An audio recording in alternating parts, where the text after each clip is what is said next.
Hello, मैं हिंद समर्थन से शिवली रामपुरी। शेखर साहब, आपको बहुत बहुत बधाई। एक तो ये देखा इसका तो बहुत ही अच्छा लगा कि खामोशी में भी एक आवाज़ है, एक मौजूदगी है। और ख़ास तौर से मुझे जो अच्छा लगा वो आपके बात करने का अंदाज। जब मैं आपका प्रोग्राम देखा करता था उस दौरान भी आपके जो अल्फाज थे, जो तलफ़ुज़ था, वो काबिल तारीफ था और आज भी है। बहुत शुक्रिया, बहुत शुक्रिया। क्योंकि हम उसी के कायल थे। वो जो तलफ़ुज़ आपका, एक एक अल्फाज को आप किस तरीके से बोलते थे और आज भी वही कायम है, जबकि और जगह हम देखते हैं तो खैर ऐसा नहीं है। तो मैं आपसे, मेरा सवाल ये है कि हमने देखा कि खामोशी में भी बहुत ज़्यादा आवाज़ है। तो मैं आपसे ये जानना चाहूँगा कि आपने इतना काम कर लिया है और इतने साल बाद आप वापसी कर रहे हैं, आपने इसे वनवास बताया है। तो मेरा सवाल ये है कि क्या कोई ऐसा रोल अब भी रह गया है, कुछ करना बाकी रह गया है आपके दिल में कि जो आप ऑडियंस के सामने लाना चाहते हैं? मेरे ख्याल से ये एक ऐसा सफ़र है और अभिनेता की ज़िंदगी में एक ऐसा सफ़र है जिसकी मंजिल कहीं नहीं है। सिर्फ एक क्षितिज है, एक फलक जो बहुत ऊपर है और आप आगे बढ़ते जाते हैं और कई मंजिलें तय करने के बाद भी लगता है कि अभी मंजिल बहुत दूर है। और बहुत कुछ है जो मैं करना चाहता हूँ और उसमें सैफ साहब के साथ मैं कर रहा था अभी एक मुलाकात जो प्ले कर रहा हूँ, जिसमें मैं साहिर लुधियानवी का रोल अदा करता हूँ।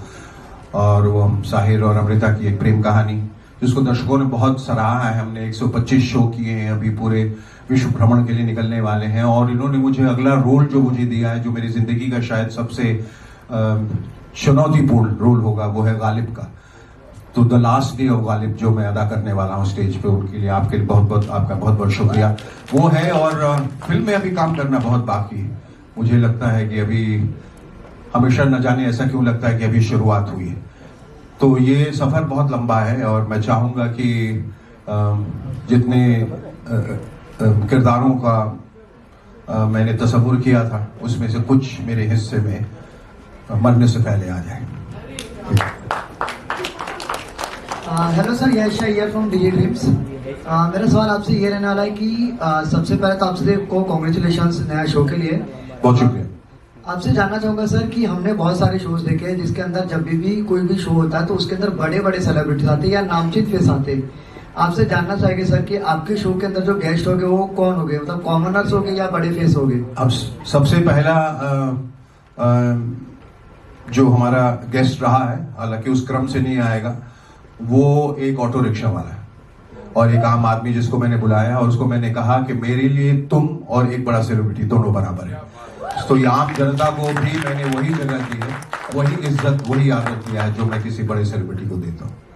और इसमें बड़े पॉलिटिशियंस हैं, people from all walks of life, different profession, सब लोग इसमें आएंगे, लेकिन इसमें आम लोगों को भी बैठाया जाएगा और उनसे भी बातें की जाएंगी।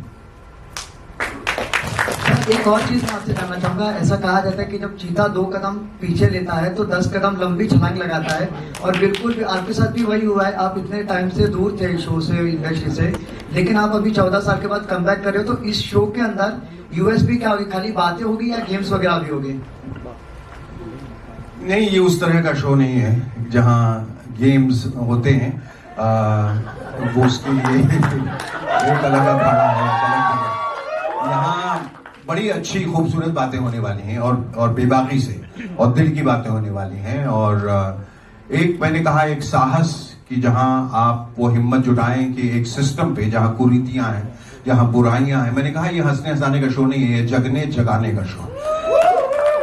और हमारी यही कोशिश रहेगी कि एक देखिए, this is not a show that will criticise the government और the system, it will critic the government, it will not hit out, it will नच।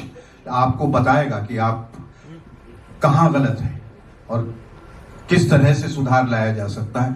कोई मैसेज न देते हुए भी एक बड़े ही सहज तरीके से हम आपको ये बात समझाना चाहेंगे। जो हमारे जो गेस्ट हैं, जो मेहमान हैं, उनके साथ भी जो बातें हैं वो क्वेश्चन आंसर वाली बात नहीं, वो एक दिल से निकलने वाली बात है, कॉन्वर्सेशन है जो आपको कहीं से कहीं ले जाएगा जहां आपने कभी इमेजिन नहीं किया किस तरह की बातें हो सकती हैं। तुम्हारे पहले मेहमान जो हैं वो नितिन गडकरी साहब हैं, उनसे शुरुआत करें, minister for transport and highways.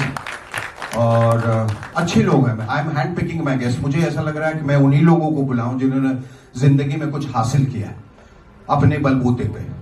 उन्हीं खास लोगों को बुला रहा हूं, न कि उन लोगों को जिनको चीजें बहुत आसानी से मिल गई, जिन्होंने उसके लिए मेहनत की है, शिद्दत की है, शिद्दत से आगे बढ़े हैं लाइफ में। उन लोगों को बुला रहा हूं जिनका नजरिया, जिनकी सोच, जिनका फलसफा जिंदगी में अलग है। और कुछ बातें आप देखने को पाएंगे इस शो में जिनका खुलासा मैं इस वक्त नहीं करना चाहता हूं, जो आपने शायद पहले कभी किसी शो में नहीं देखा है। मैं उन मेहमानों को एक ऐसी जगह पे लाके जहां खड़ा करता हूं जहां उन्होंने खुद पहले नहीं सोचा था, और बड़ी सहजता से उन्होंने वो सब स्वीकारा और किया। ये उनका बड़ापन है।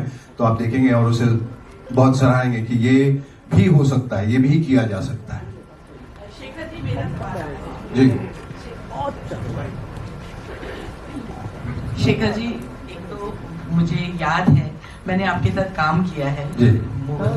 और उसके लिए मैं पहली बार ऑडियंस को ये बताना चाहती हूँ, मुझे अच्छे से याद है आपकी मैं दिल की बात करना चाह रही हूँ कि आपने, जब हम परवीन बॉबी के घर गए थे इंटरव्यू करने और आपको लगा कि वो बहुत पागलों, मतलब कुछ अलग सी बात कर रही थी स्किज़ोफ्रेनिक, तो आपने क्या कहा कि पूरा इंटरव्यू किया और आपने कहा मेरी ये औकात नहीं है कि इतनी अच्छी एक्ट्रेस का मैं मजाक उड़ाऊं, तो आपने वो सोनी से रुकवा दिया और उसका सारा खर्च आपने वहन किया।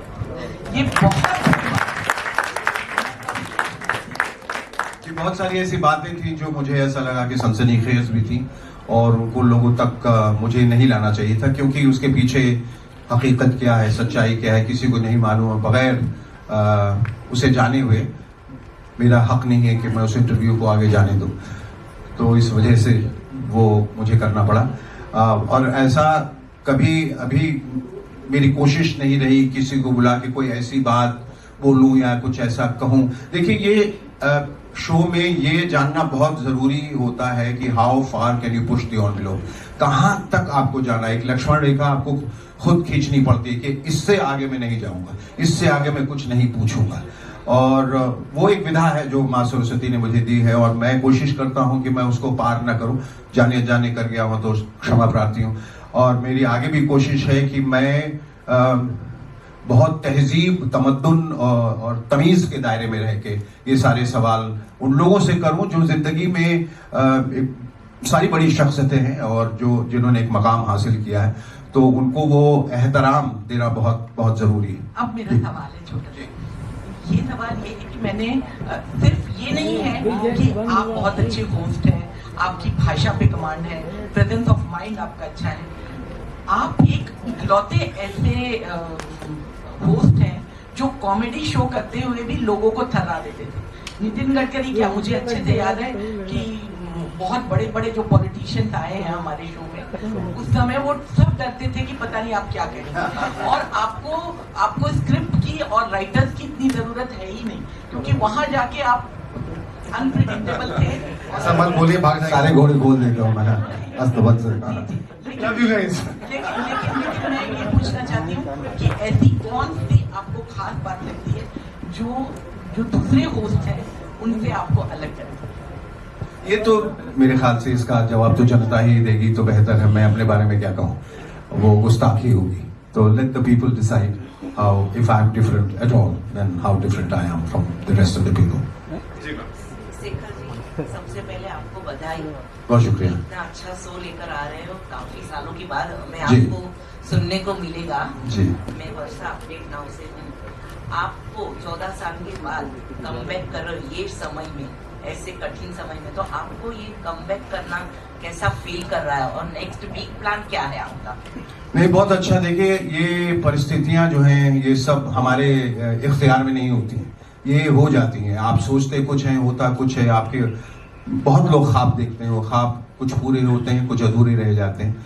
ये हमने सोचा था और शायद बहुत ईमानदारी और सच्चाई से सोचा था कि आज वो मुकम्मल हो पाया। और इसके बीच में मैंने बहुत सारा काम किया, लेकिन आखिर में संजय लीला बंसाली के साथ वो हीरा मंडी में भी काम किया। इस साल मेरी 4 फिल्में रिलीज हो रही हैं। प्रकाश झा जी के साथ एक फिल्म अभी कंप्लीट की है, नेटफ्लिक्स की फिल्म है, अमेजोन पे है, वो सब तो है। लेकिन ये एक खास जो ये शो है ये मेरे दिल के बहुत करीब था। वो इसलिए क्योंकि ये शो मुझे जनता से जोड़ता है और जनता के बगैर अभिनेता या कोई फनकार उसका कोई मायने नहीं है।